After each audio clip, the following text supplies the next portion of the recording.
andam ng tanan para sa pagpapinaw sa pulong sa Ginoo. Important yung parts sa pagpapinawang karon. Ang ginahanglan tanan, please refrain from anything na makapag-discover sa service. And karon ang tawag ng pastor for the preaching of God's Word. Ato welcome atong pastor, please.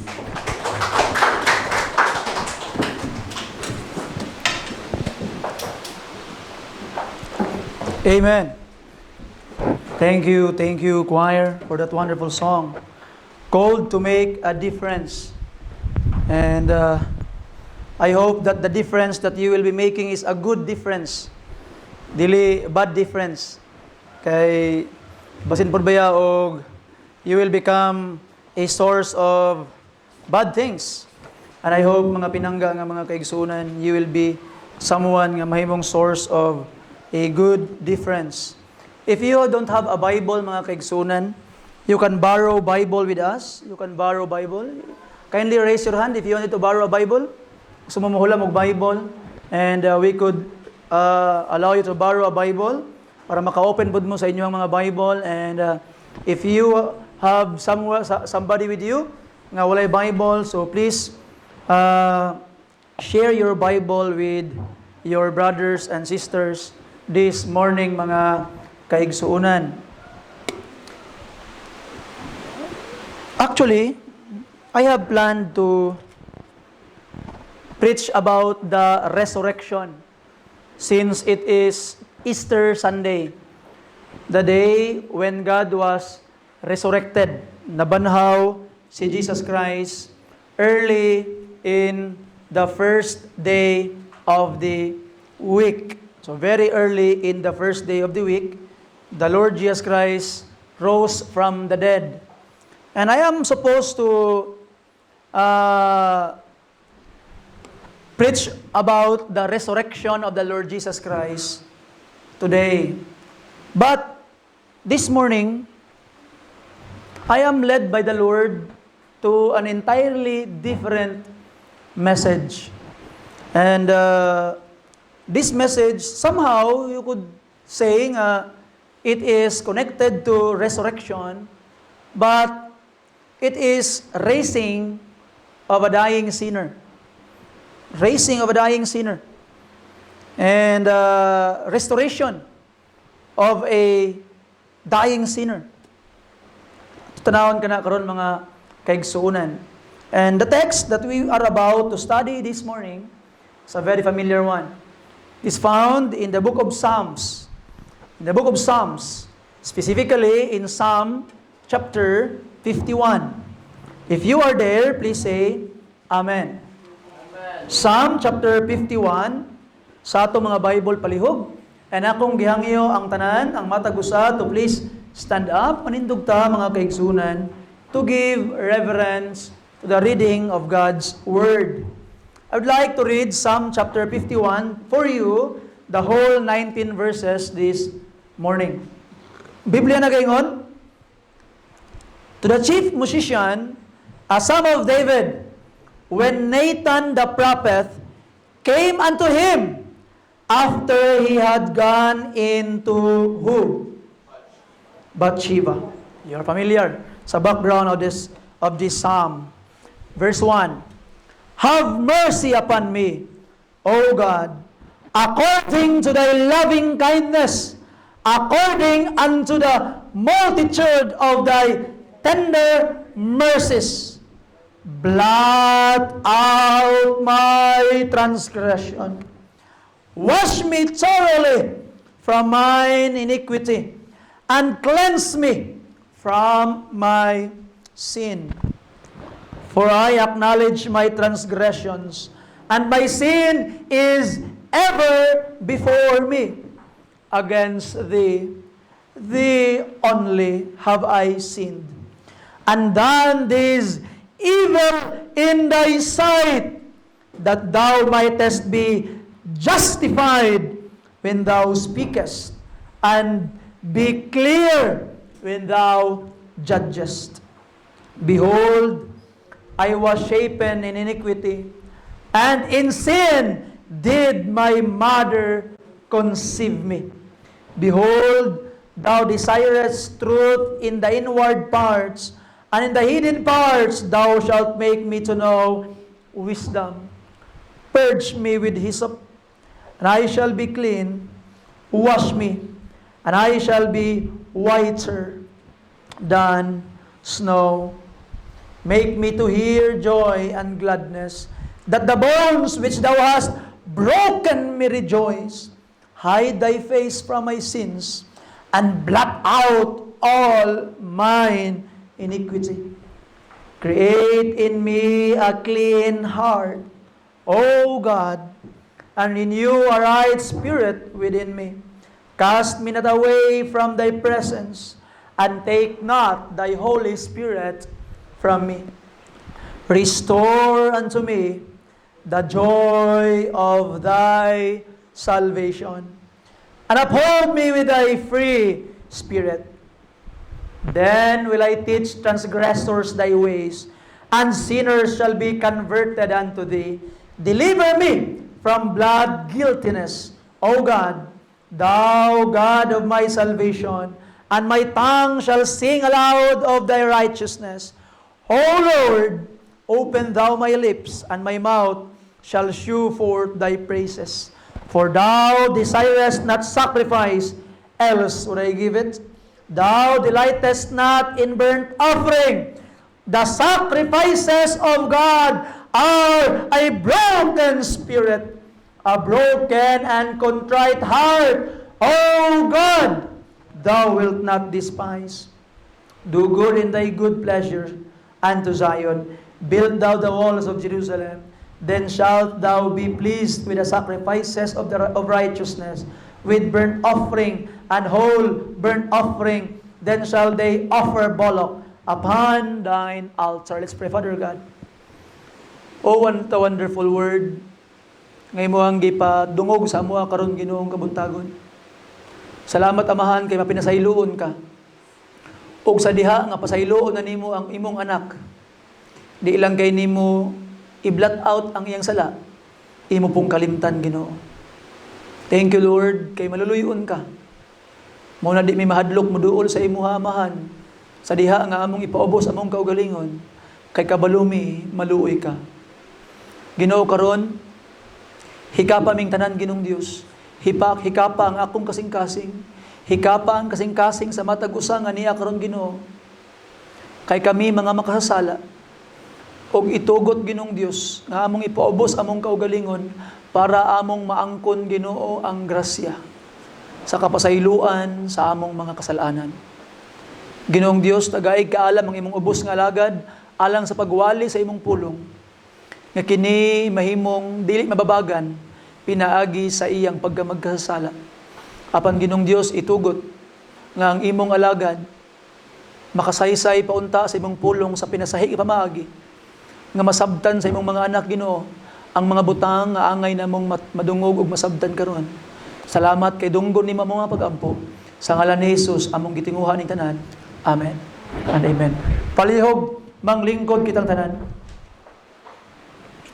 I would like to entitle the message this morning mga kaigsunan, Seeking True Forgiveness. Seeking True Forgiveness.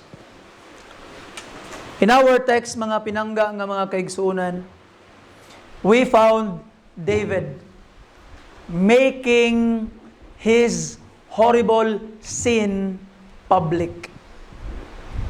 Gihimo ni David nga public ang iyang sala nga nabuhat batok sa Ginoo ug batok sa katawhan sa Israel ug batok sa panimalay ni Uriah. We know the background of this story mga kaigsunan. This is a song nga kantahon sa mga Hudiyo in their worship service. So every time the Jews worship God, they will remember the sin that David committed. Kuyaw. And we will try to look at that karong taon-taon. Ato makita mga kaigsunan that this psalm is a great miracle. Dako kayong milagro kani nga salmo mga kaigsunan. Why? Milagro kay ni nga salmo, tungod kay ang usa ka lalaki, usa ka man, in his peak, in the time nga grabe kaayo ang iyang pagkadungganon, successful kaayo ang iyang pagkahari, hilom kaayo ang Jerusalem, naigira didto sa layo nga mga dapit, pero ang gira kaya kaayo nga di na niya kinahanglan nga mo uban pas gira. He can stay in his palace relaxing. There is peace in his land somehow. And ang iyang mga soldiers, kaya na nila nga kalabanon ang mga kaaway, mga kaigsuunan. David at this time is very powerful, but it is a great miracle nga ang usa katawo nga gamahanan, ang usa katawo nga naana niya ang tanan niyang gikinahanglan, mahimo nga muluhod sa atubangan sa Ginoo, ipaubos ang iyang kaugalingon para muangkon nga siya nakasala og mangayo og pasaylo sa Dios. The great miracle. Because, to be honest with you, it is hard to admit that I am wrong. Isod kay maingon nga, pasaylo ako, nasayop ko. But it takes a real man to admit that he had committed sin. If you are a man today, unya nakasala ka, di nimo kaya ang kunon nga nakasala ka, let me say this to you, you are not man enough. So ato makita mga pinangga nga mga kaigsunan, we praise and thank the Lord for the example of this great man, man after God's own heart, a man who is deemed as the greatest king in the history of Israel beside the Lord Jesus Christ. Atong nakita mga pinangga nga mga kaigsunan that this great man humbled himself. Paubos ang iyang kaugalingon. But what happened? Nganong nabuhat man to ni David? You know, wala to nabuhat ni David because of his own. Tungod kay may siya kay nga tao, no? Try to look at that. Karon. One day, when David was relaxing in his palace, ana siya nga, muadto ko sa rooftop sa palasyo kay didto ko magpahangin-hangin. Kaya nga akong mga sundalo didto sa gira, kaya kahit nilang kalaban, di na ako kinanglan muadto didto. Mag-relax ako dire. Sometimes when you are relaxing mga kaigsunan, sin may creep in sa imong kinabuhi. And pagsaka niya dito sa rooftop, tanaw siya sa mga private homes, na siya'y nakita nga usa ka babayi, nga hinay-hinay ginahukas ang iyang sinina. Ginahugasan ang iyang lawas. Pagtanaw ni David, mga kaigsuunan, kuyaw. Just like you and me, kita mga lalaki, mga yudta, kung kita itong naadid to, otro punta. To be honest with you, otro punta. That's why we advise our women, ang atong mga babae, nga as much as possible, kinahanglan nga ang atong mga sinina, dili katong mga sinina nga makasala. Ang gitawag nga mga kalalakinan, kay tanawa si David gani, that the man after God's own heart, nakasala gani, kay kitagpaan ni Bathsheba, otro pa kahami. That's why the reason why we are advising you nga ato yung himong modest ang atong mga sinina is to protect our men. Not only for covering the wonderful creation of God, but also to protect the men. One day si David nagbaklay-baklay dito sa iyang palasyo, nakita niya ang babaeng nagaligo, ingon pa sa Bible, washing herself. You can find the story mga kaigsunan in 2 Samuel chapter 11 and chapter 12. And you can read it with yourself when you are home. And ato makita mga pinangga nga mga kaigsunan, nakita ni David, ni-desire siya, gusto niyang angkonon. Ang naitabo mga kaigsunan, using his power as a king, Gisugo niya iyang mga sulugon, kuatong bayhana, ipanhis ako. Maybe there is coercion na hitabo. Maybe there is rape na hitabo. Tanaw nimo ang throughout the story, ang lolo ni Bathsheba perting sukua kang David, trying to kill David in looking at the story mga kaigsunan. And ato makitaan mga pinangga nga mga kaigsunan nga maybe there is rape, there is something na hitabo mga kaigsunan, what katabalo, he was king. Nasa authority. Di kapalag si Bathsheba, and it is happening many times in Oriental countries, even in our time today. Ang kadtong mga people of authority dito, sometimes they wanted someone, married women, and the husbands must give up their wives in order that the wife may be given to that powerful man. Muna hitabo kang David. And ato makita mga kaigsunan, to make the long story short, iyang napamabdos or nabuntisan ang maong babae si Bathsheba. Nabuntis si Bathsheba. And David, mga kaigsunan, did not begin to publicize his sin. Naningkamot siya nga iyang matago ang iyang sala. Ang iyang gibuhat, ana siya, unsao man ako ni. Nagpadala na mag-report si Bathsheba nga hari, ang imong gibuhat sa ako nagbunga. Mabdos ko sa imong anak. Ana si David karon unsaon na ako ni karon para matabunan niya akong sala. Maningkamot ko nga matabunan akong sala. Ang nahitabo mga kaigsunan ang gibuhat ni David, gipauli niya si Uriah. Uriah uli sa diri. Pahulay sa kay kabalo ko nga kuyaw kay nga sundalo, and Uriah was listed in the list of David sa pinakamighty nga mga men. He was one of the list. Si Uriah the Hittite. Gipauli niya. Pag-uli niya, Uriah, uli sa inyong balay. And relax. And ang plano ni David, nga magdulog si Uriah o si Bathsheba, and they will be doing things that only married people are doing.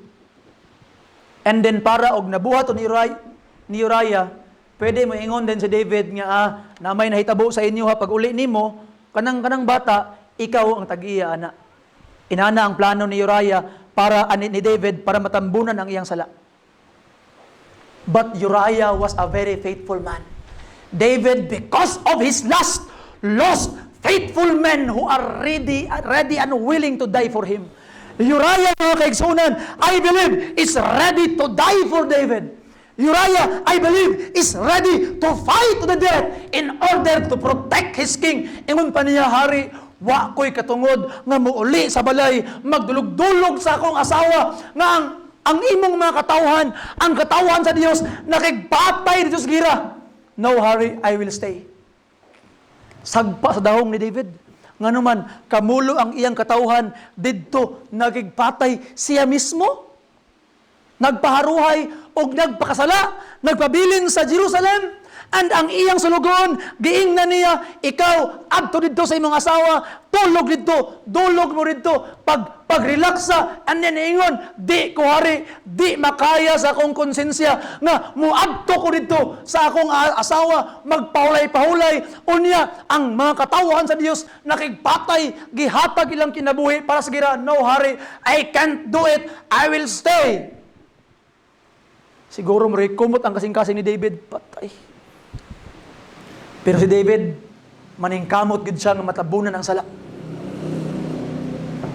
Pagkahuman, si Uriah, balik sa gira. Naghimo siya sulat.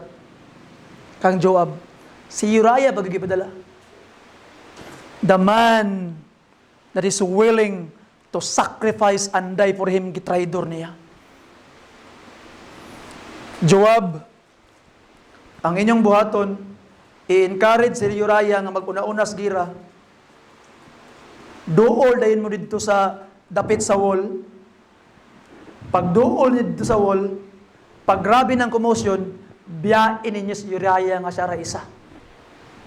Para mamatay siya. Kuya, was plano niya, no? So, ang naitabo mga kaigsunan, si Joab, a loyal captain of the king, gibuhat niya, Uriah, sulong yan, gahay kay ka, kabalo ko nga, power ka, kuya. Sulong si Uriah dito, pagkahuman, kamaw sabot ta, biya, pak, patay siya. Indirectly, David murdered Uriah. Dili yang kamot ang igamit, pero yang plano ang gibuhat. And to make the long story short, one day Nathan came, the prophet. David, na ako'y isumbong sa imo ba? Unsa man na ako'y kaila, anang propeta? Na daghan kay siyag karniro. Daghan kay iyang mga kanin, hundreds iyang karniro. Ang iyang silingan, mao-mao, natoy usa ka buok nga karniro. Iyang gihimong pet, gidulog, gipangga ang iyang mao-maong karniro. Katong dato sa kadlaw na ay bisita gikan sa layo nga lugar. Unya pagkahuman, gusto niya pakanon og karniro ang iyang bisita katong dato. Ang iyang gibuhat, gikuha niya ang mao-maong karniro atong pobre, iyang giihaw, gipakaon niya sa iyang bisita.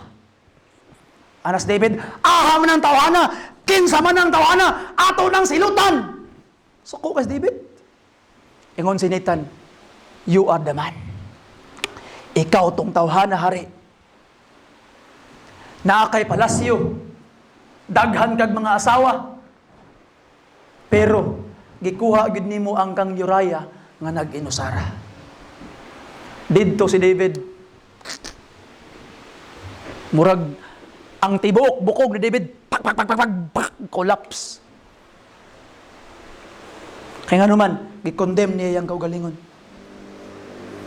Ano to ana? Kayo silutan. You are the man.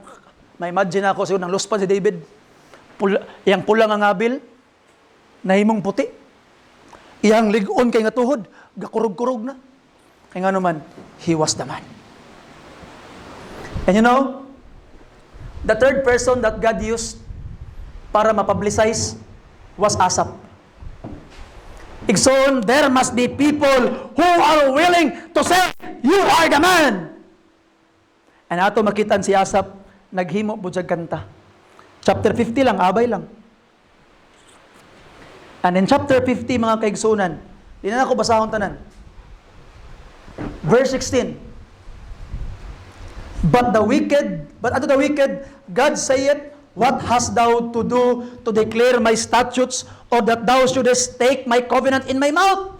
Unsa may katungod ninyo, anang Ginoo, sumala pa ni Asaph, because kung tanawon ni mga chapter 51, to the chief musician, sa title, yung mga Bible, to the chief musician, a son of David, and the chief musician in the time of David was Asaph, and chapter 50 was a son of Asaph. And chronologically, kaning son of Asaph is also at that time. Nadunggan siyang David, kamulong kasimba ba? Unsay katungod nimo, nga mo declare sa sugo sa Ginoo.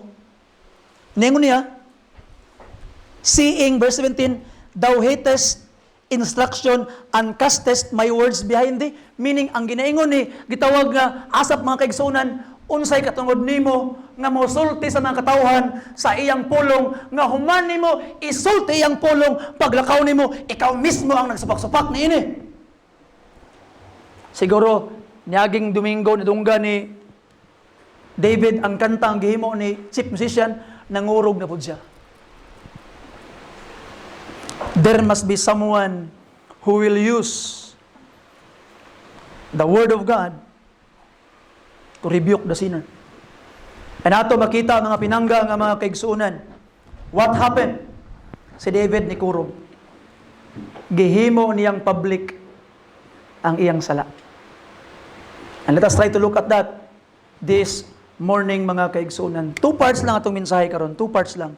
First part, David pledges for God's forgiveness. And number 2, what happened when you are forgiven? Duha lang kabutang. I hope that it will be a blessing this morning for us. I believe that God wanted this message to be preached this morning because this afternoon is our Lord's Supper service. And we must reflect sa atong mga kaugalingong mga kasing-kasing. And by the grace of God, karon pa lang daang buntag, we can seek forgiveness already. I hope after the message, we will come forward and ask the Lord's forgiveness. Now, number one, mga kaigsuunan, David pleads for forgiveness. How he appealed to God's love and mercy. Verse 1, have mercy upon me, O God, according to thy loving kindness. Mga pinangga nga mga kaigsuunan, nindot kayo si David ang iyang sala gihimuan niya kanta. This is a song that must be sung in the worship services. And when the God's people, the Israelites in the temple, sing Psalm chapter 51, they are reminded that David, the man after God's own heart, committed sin. You see that? Sometimes ang atong prinsipyo manggod kay makasala ta atong taguan kay maulaw ta kay madamay ang simbahan, tama? But God was not afraid to be part of the Bible, the sin of His heroes. So nahadlo. Kaya naman, sin, but naguban ang grace, mercy, love sa Ginoo. That's why si David, mga kaigsunan, he pled for God's mercy, he pled for God's loving kindness. Lord, I appeal to your love, I appeal to your mercy, forgive me, Lord. Sa iluwa ko, Ginoo. And salamat, mga kaigsunan. Yes, God is just.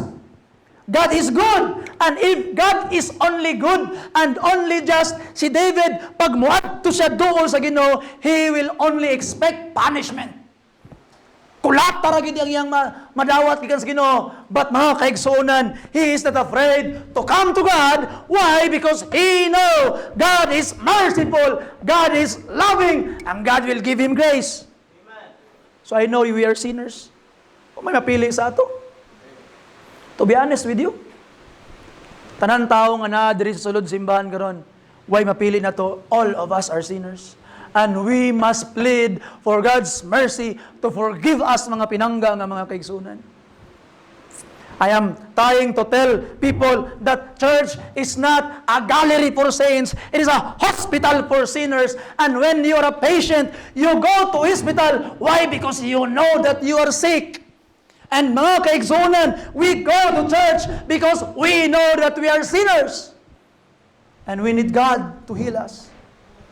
Na ato makita mga pinangga nga mga kaigsunan. Salamat na kay ang grasyas ginuan namang pasaylo. Igsoon unsa man imong sala karon?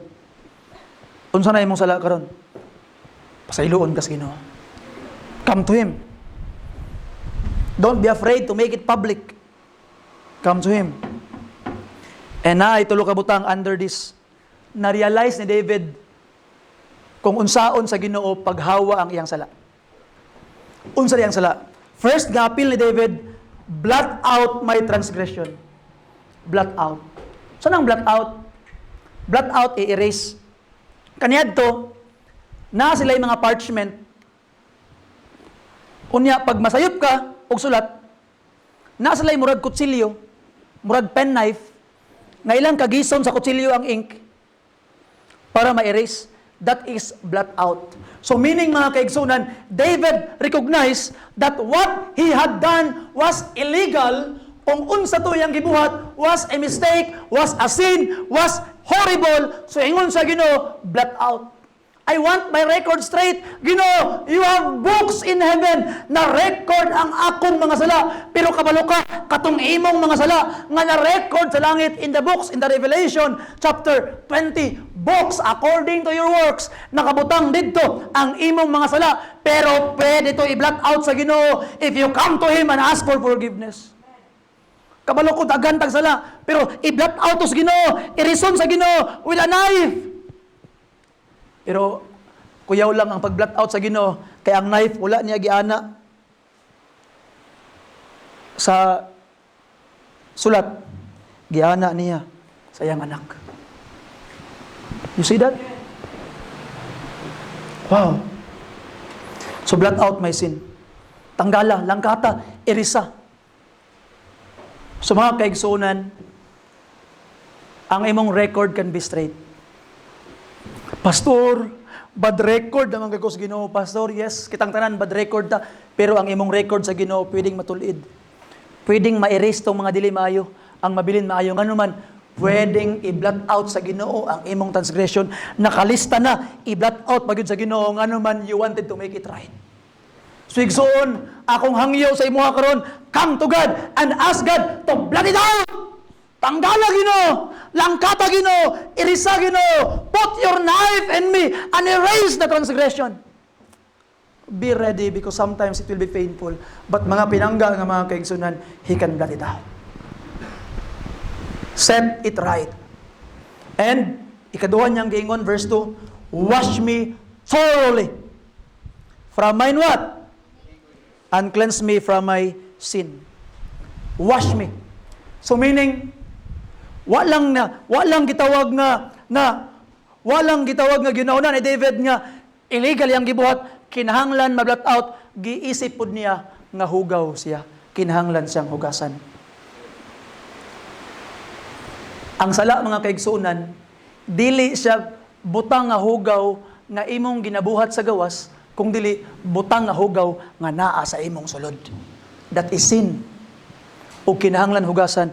Ang problema sa daghang mga katawhan, mga pinangga, gusto nila nga i-blot out ang ilang sala, pero dili sila gusto hugasan. Kay kung hugasan ka, i-blot out ang imong sala, meaning nawala na sa record ang imong sala. Limta na sa Ginoo. Pero ikaduha mga kaigsunan, kulang nang i-blot out lang. Kinahanglan, andam po ka magpahugas sa Ginoo. Nakatong sala nga naa sa imo, katong hugaw, hugasan nimo para di na nimo usbon. Sabdan ba na to? Amen? So blot it out. And wash it. So igsoon, kulang nga, i-blot out lang. Kulang nga, gisiyon lang ang imong gitawag nga lista sala para malimta na. Igsoon, kulang ang blot out lang. Kinahanglan nga hugasan ka para mahimo ka ng limpyo, para kadtong mga sala nga naani mo mahawa na, unya pagkahuman dili na nimo usbon. That's the problem of us Christians. Why? Modul tas Ginoo, atong ipa-blot out ang atong sala, pagkaugma the same sin ipa-blot out na pud nato. Pagkasunod adlaw the same sin ipa-blot out na pud nato. No, you are gitawag nga making the grace of God of none effect. So ato makita mga kaigsuunan, don't just blot your sin out. It is a dirt from inside. It must be washed away. And only the blood of the Lord Jesus Christ can wash it. And verse 7 mga kaigsuunan, look at this. Purge me with hyssop, and I shall be clean. Wash me, and I shall be what? Whiter than snow. So purging, meaning purifying. So si David, walang niya ginahuna nga illegal to yung gibuhat, walang niya ginahuna nga hugaw, ginahuna po niya nga sakit to. It must be purged. Unya, sakit nga makatakod. Ang hunahuna ni David, Lord, purge my sin. Nga naman, nagtuo siya, sin is a disease nga makatakod sa uban. Put one sinner in a place, tingala kapag sunod adlaw, daghan na sila. Maka-impluwensya na siya. So atong makita mga pinangga nga mga kaigsuunan, ato budeng hunahunaon nga Lord, sickness ni Ginoo, contagious niya ako ang sakit Ginoong Diyos. Lord, i-purify ko Ginoo, purge me. Purging means purify. You see? So, mao na ang realization ni David. Mao ni ding sala. Ang sala day illegal. Di mao. Supak-supak sa balaod sa Ginoo. Ikaduha, hugaw, kinahanglan hugasan. Unya, sakit na kinahanglan i-purify. Kaya nga naman, mutakod siya. Di ta gusto makatakod sa uban sa atong mga sala, mga pinangga. Katuwing COVID, magmas gayta. You see? Aya pa kang sala nga mas deadly, mga pinangga nga mga kaigsuunan. So I hope by the grace of God, ato na nang gitawag nga tan-awon ang sala in its right color. And look at this. Kaning pinakakuyaw. Verse 3.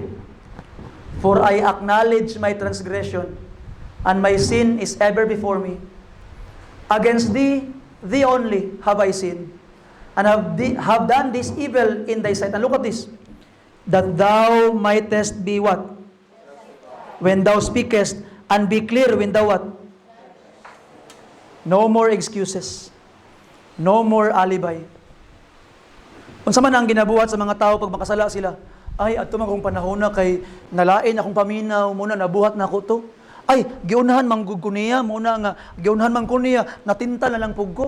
Ay, ato man kong panahon na ba kay naibog ko pag-ayo ba, pero sila gani, daghan man mi inani. Gitawag nga, di lamang kay ako inani, sila gani, siya gani, mao puto yang kinabuhi. Siya gani, mao puto yang ginabuhat. Sila gani, mao ni ang ilang ginabuhat. So okay ra ni. So gitawag nga, ang kaniya akong gitawag na sala, muraog, okay ra kay daghan man mi. So ato makita mga pinangga nga mga kaigsunan. Ingon pa ni David, Lord, I acknowledge my sin. No excuses. Unsa man akong rason, akong nabuhat, sala to siya. You see? Ingon pa niya, para pag i-judge na kunin mo Ginoo, you are justified. Tama imong gibuhat.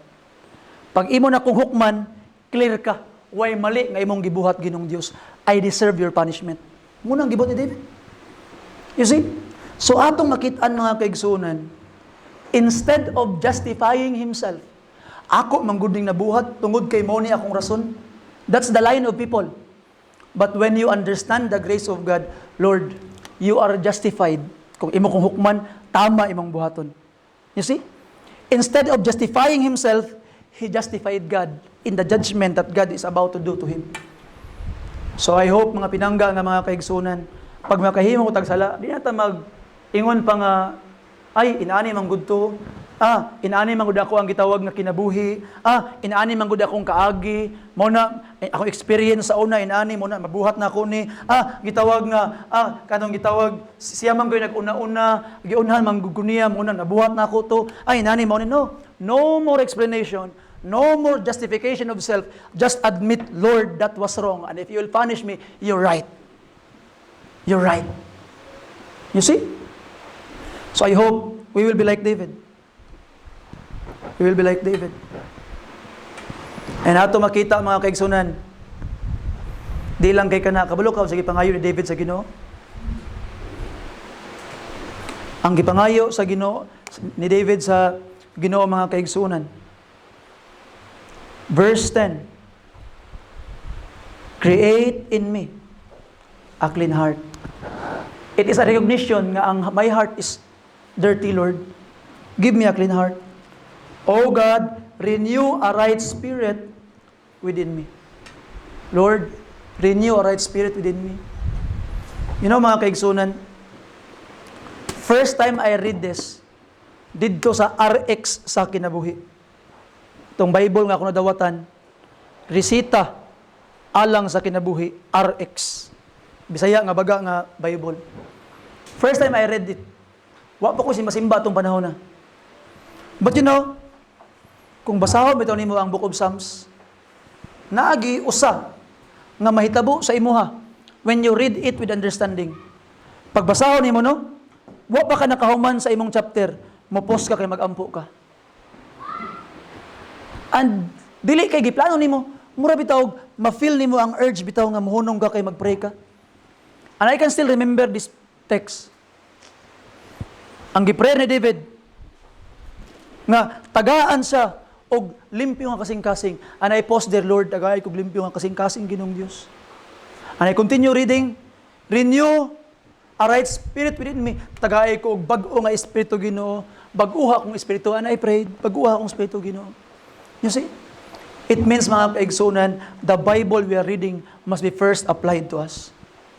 Irisa sa itong una-una nga si kuani, gitawag nga applicable ni kang kuano, you gotta erase that in your mind. Must be first applied to us. Sa ato mga pinangga nga mga kaigsunan. You see? And he is asking that things, new things gikan sa Ginoo. Bag-o nga kasing-kasing, bag-o nga espiritu, mao na to pangayoon karon. We can be worthy to receive the Lord's Supper bread and the Lord's Supper wine, but provided, come to God, Lord, please, give me a new heart, give me a new spirit, Ginong Diyos. Make me a new creature, Lord. Baguha ko, Ginong Diyos. Save me, Lord. And the most painful part, verse 12, mga pinangga nga mga kaigsunan. Verse 11, cast me not away from thy presence, and take not thy Holy Spirit from me. Kabalo ka? I don't know if you can experience this, but I hope you will experience this. Kana bitong ma-experience bitaw nimo ang presence sa Ginoo sa imong kinabuhi. Kana bitong mabati bitaw nimo na ang Ginoo gid naguban sa imo ha. Mauna ang number one nga rason nga mahadlok na gyud ka maghimog sala. Kay ngano man, kay paminaw nimo og makahimo kaani nga butang wa na ka Lord, biyaan ko nimo Ginoong Dios. Feel nimo nga murag mobiya siya sa imuha. That's why you are afraid to commit sin. Why you wanted Him to stay. You wanted Him to be by your side always. That's why David, ingon pa niya, Lord, cast me not away. Ay ko ipalayo, Ginoo, from thy presence. Dinhira ka, Ginoo. Uban na ta, Ginoo. Take not thy spirit from me, Ginoo. Lord, please, dinhira ka, Ginoong Dios. Uban na ta, Ginoo. Ay ko biyai, Lord. And ato makita mga binangga nga mga kaigsunan that by the grace of God, we desire in our life the presence of God nga atong makauban perminti ang Dios. See? And verse 12, restore unto me the joy of thy salvation and uphold me with thy free spirit. Satan will deceive us nga kung himuon ni mo nga daotang butang magmalipayon ka. I-enjoy ni mo ni kung imo ning mabuhat, i-enjoy ni mo ni kung imong maangkon, but it is a lie. Instead of enjoying, you will become more and more and more miserable. Now let me say this to you, ask this to you. I know that you have done horrible things sa imong kinabuhi, thinking nga masulbad ang imong problema ana nga butang. Let me ask you, pag human imong buhat atong mga butangan, nasulbad ang problema wa? Wa. You see? Na-enjoy ka sa mabong panahon, but afterwards, masidako ang imong problema. So, igsoon, by the grace of God, come to God now, tinuod ang kapasayloan niya, pasayloan ka niya. David can forgive you. You see? And igala, ang gipangayo ni David, cleansing, washing, restoration, healing.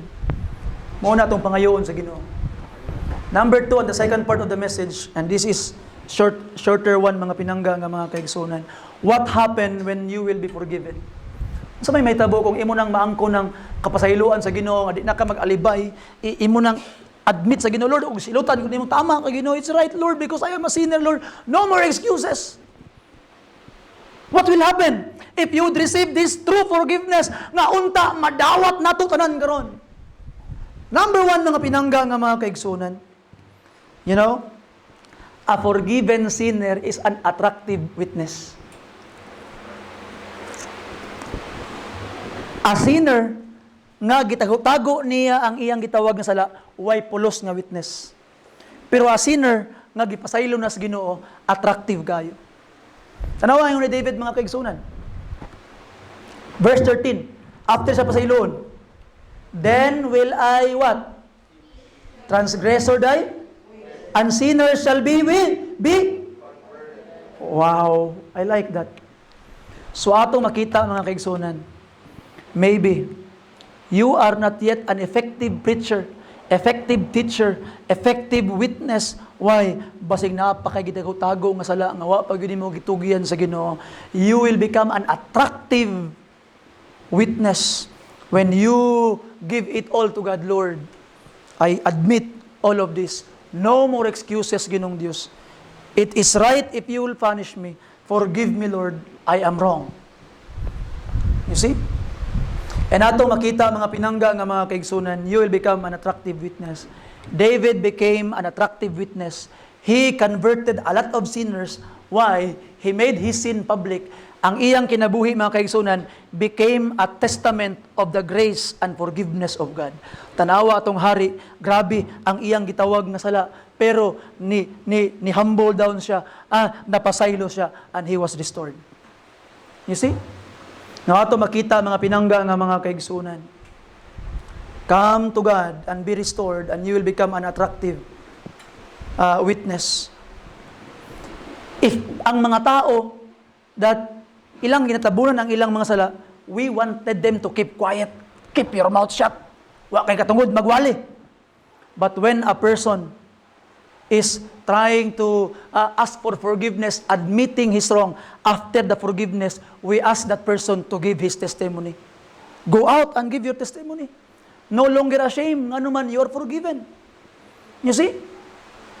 That's the difference. There is liberation when you come to God. Nangay kag pasaylos Ginoo, gitawag nga imong ipaubos imong kaugalingon sa Ginoo. There is liberation mga kaigsunan, and there is freedom. Pero imong itago-tago, daghan gid kay sakit sa dughan nga mahitabo. So come to God now. Tell it to God and ask for forgiveness. There will be liberation. If you wanted to cry to God, ask for forgiveness. Limpyuhon kaniya mga kaigsunan. Kay nga naman, si David, di na sa mahimong parasite. Siya paracycle, murag dili siya Pharisee, nga kung gitawag nga si David, iyang tagot-taguan niya sala. Ingon siya, ako'y daotang gibuhat, ako'y sala, ako dili ko daotan, ako I am good. So, follow me. Way taong gusto maminaw ana. But when David will say, I was sinner. Grabe kadako nga sala akong gibuhat. Mao ni ako sala nga gibuhat. Pero idol ko sa Ginoo, gipasaylo kaniya, and I was forgiven. I was restored. Kani akong pagbarog sa inyo at ubangan karon. This is all by the grace of God, and people will listen. Why? Because his life became a testament, a proof of God's mercy and forgiveness. And mga kaigsunan, there will be acceptable worship. Ang iyang pagsimba, dawato na sa Ginoo.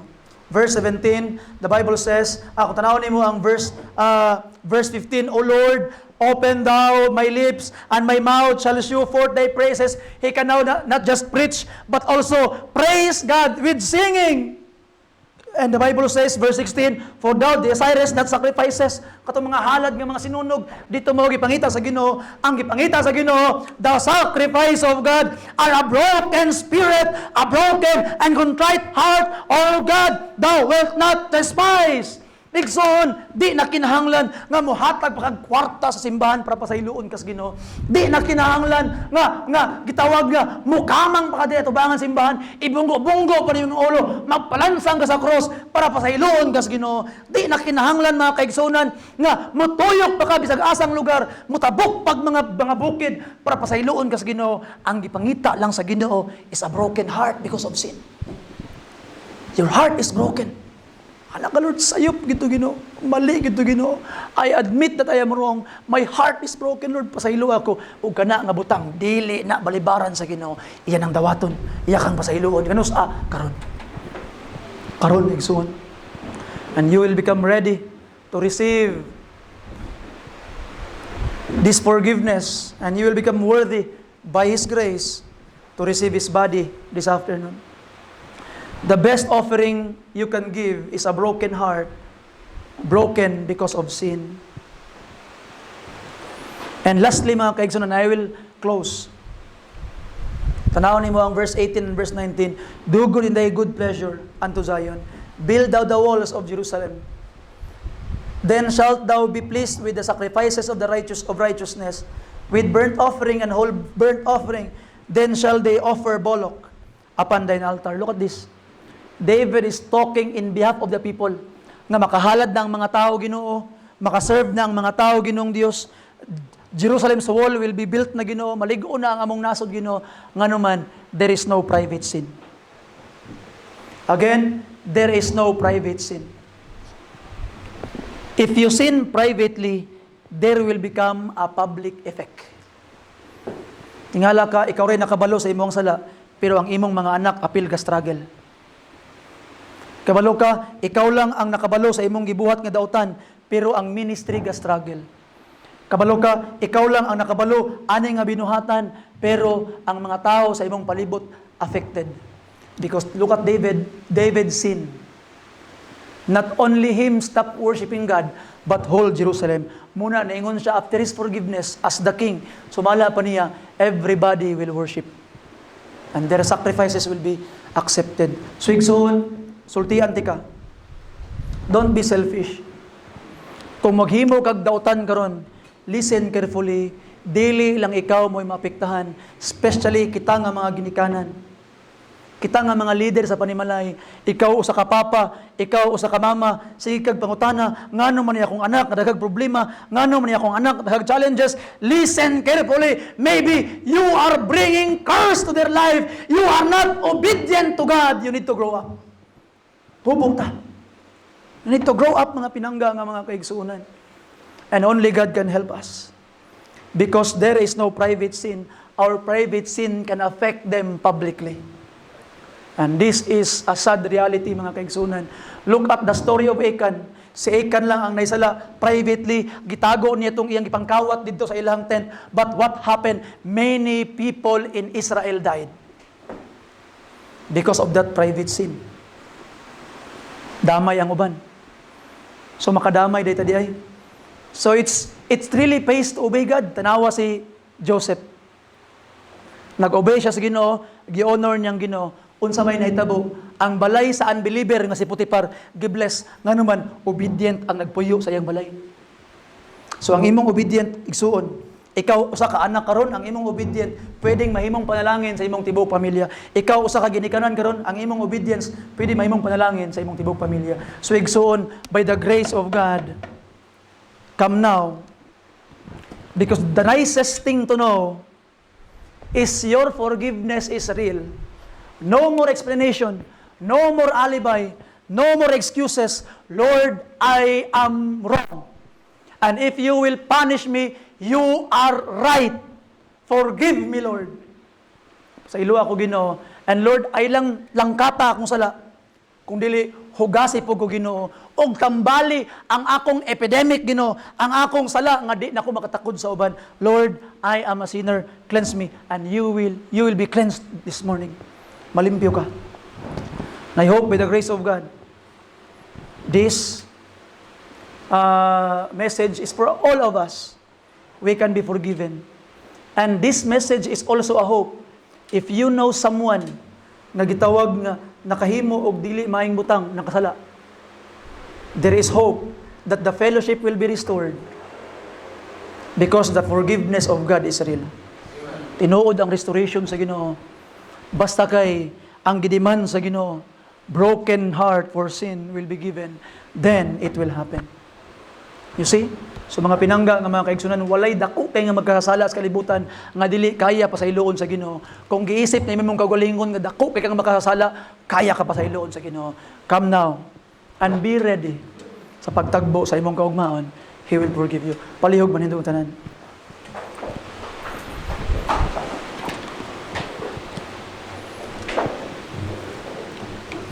Exon. As we have our invitation today, I wanted to call first for salvation.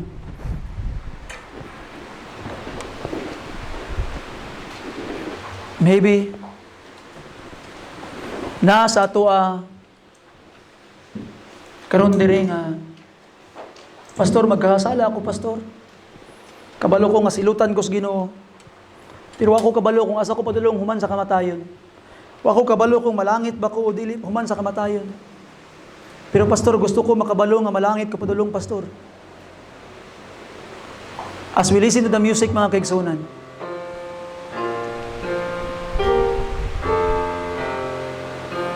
I think our brother will sing for us. As he sing verse 1. As he sing verse 1. If you wanted to be saved this morning, gusto ka ma-sure sa imong kaluwasan, as our brother sing verse 1, why don't you come and be saved today? Verse 1, please.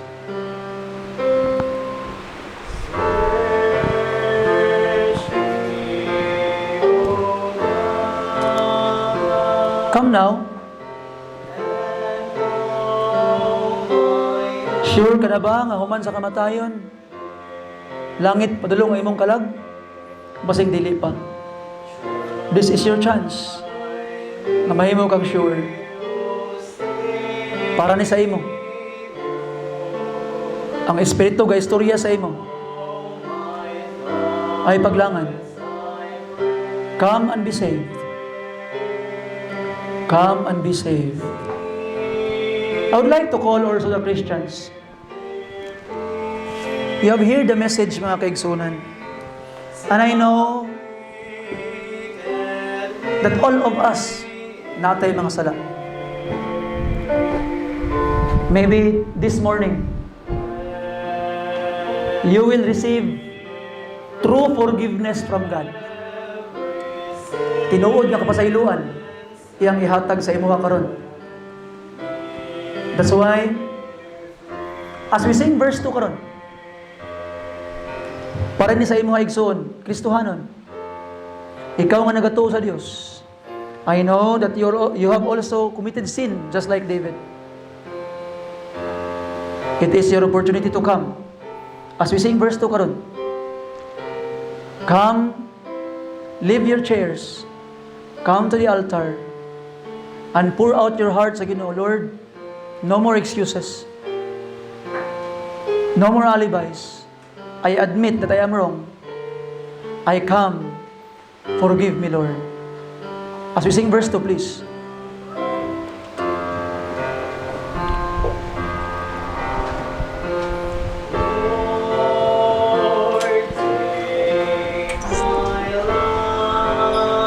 Come, do all igsoon. Kneel down to God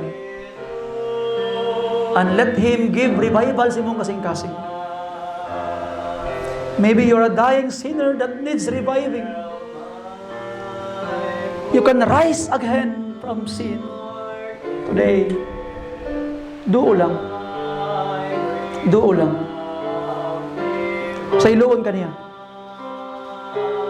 Sa iluon ka niya.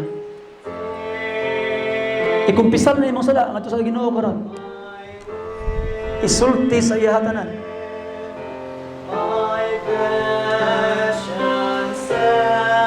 Kay pasayloon kaniya igsoon.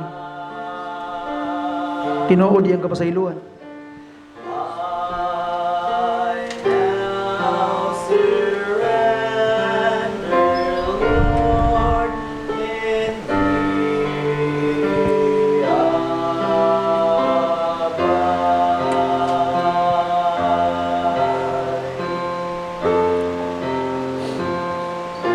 Igsoon, as we continue to sing the last verse,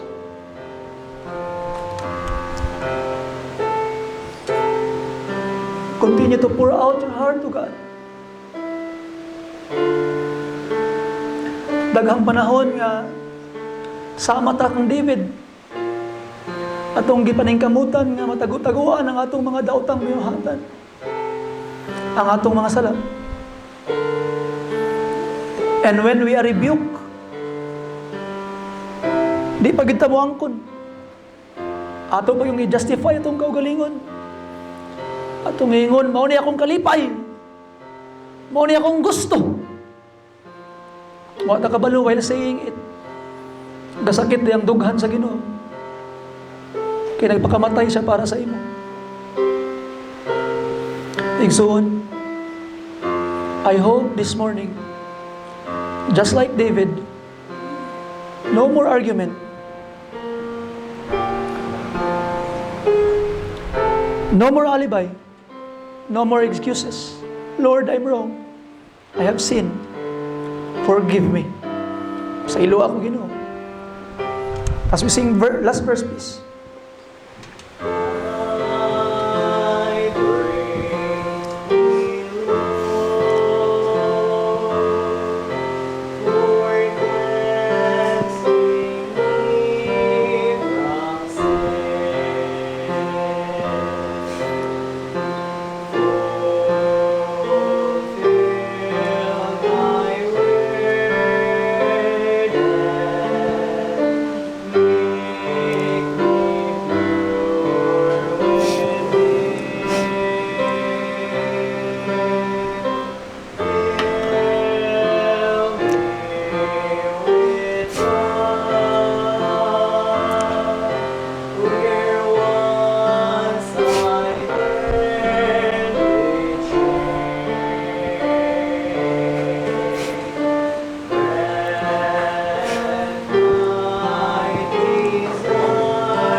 Father God, thank you, Lord, for your goodness.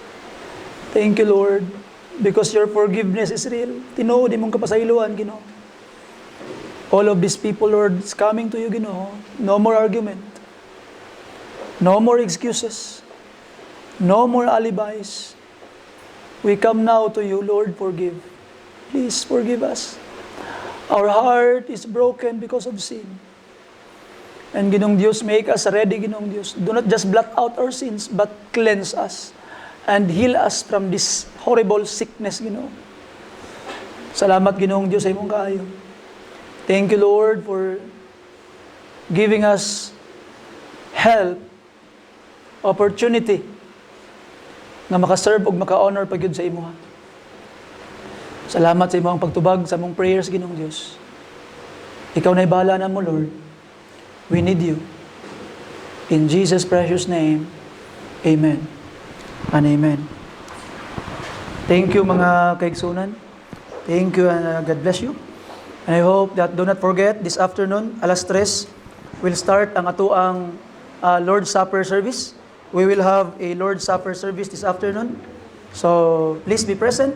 And also, mga workers, 2:30, we will have a meeting para sa atuang DVBS. Thank you and God bless you. Please shake your hands one with another.